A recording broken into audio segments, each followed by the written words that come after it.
Saya akan memberikan sedikit ulasan tentang dua buku ini, buku Perang Salib dan buku Perang Suci. Saya mulai dari buku Perang Suci karyanya Karen Armstrong. Karen Armstrong ini seorang sejarawan berkebangsaan Inggris.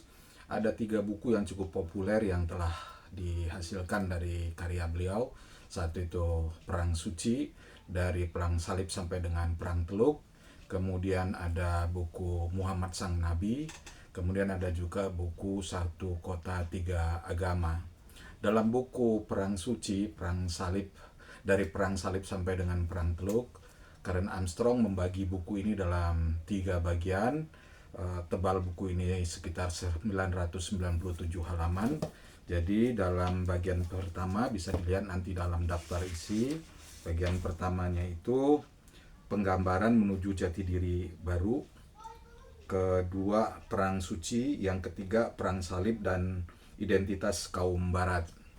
Jadi menurut Karen Armstrong, 3 agama Yahudi, Kristen, dan Islam sudah menjadi doktrin awalnya atau menjadi sebuah satu ketetapan dalam kitab sucinya, bahwa dalam rangka menunjukkan atau menegakkan eksistensi keagamaan mereka, dalam rangka melaksanakan perintah Tuhan itu, perang merupakan salah satu bahagian yang harus mereka lakukan. Jadi sesuatu yang bukan perang itu bukan hanya sekedar perang biasa, tapi bentuk dari ketaatan kepada Tuhan. Jadi perang bagi Kristen, Yahudi, dan Islam itu bahagian dari aktivitas ibadah dan kegiatan yang suci. Contohnya ini dalam Ulangan, di sana disebutkan, apabila Yahweh Tuhan kalian telah membawa engkau ke dalam negeri kemana engkau masuk untuk mendudukinya, dan ia telah menghalau banyak bangsa dari depanmu, yaitu orang Het, orang Gargazi, orang Amori, orang Kanaan, orang Feris, orang Lewi, dan orang Yebus, 7 bangsa yang lebih banyak dan lebih kuat daripadamu. Yahweh Tuhan kalian telah menyerahkan mereka kepadamu, sehingga engkau memukul mereka kalah. Maka haruskah kamu menunggu mereka sama sekali? Haruskah kamu menumpas? Maka haruslah kamu menumpas mereka sama sekali. Janganlah engkau mengadakan perjanjian dengan mereka, dan janganlah engkau mengasihani mereka. Janganlah juga engkau kawin mengawini dengan mereka. Anak perempuanmu janganlah kau berikan kepada anak laki-laki mereka, ataupun anak perempuan mereka jangan kau ambil bagi anakmu laki-laki, sebab mereka akan membuat anakmu laki-laki menyimpang daripadaku, sehingga mereka beribadah kepada Allah lain. Maka murka Yahweh akan bangkit terhadap kamu, dan ia akan memusnahkan engkau dengan segera. Tetapi beginilah kamu lakukan terhadap mereka, mezab-mezab mereka. Haruskah kamu robohkan tugu-tugu berhala mereka, kamu remukkan tiang-tiang berhala mereka, kamu hancurkan, dan patung-patung mereka kamu bakar habis, sebab engkaulah umat yang kudus bagi Yahweh Tuhan kalian. Engkaulah yang dipilih oleh Yahweh Tuhan kalian dari segala bangsa di atas muka bumi untuk menjadi umat kesayangannya.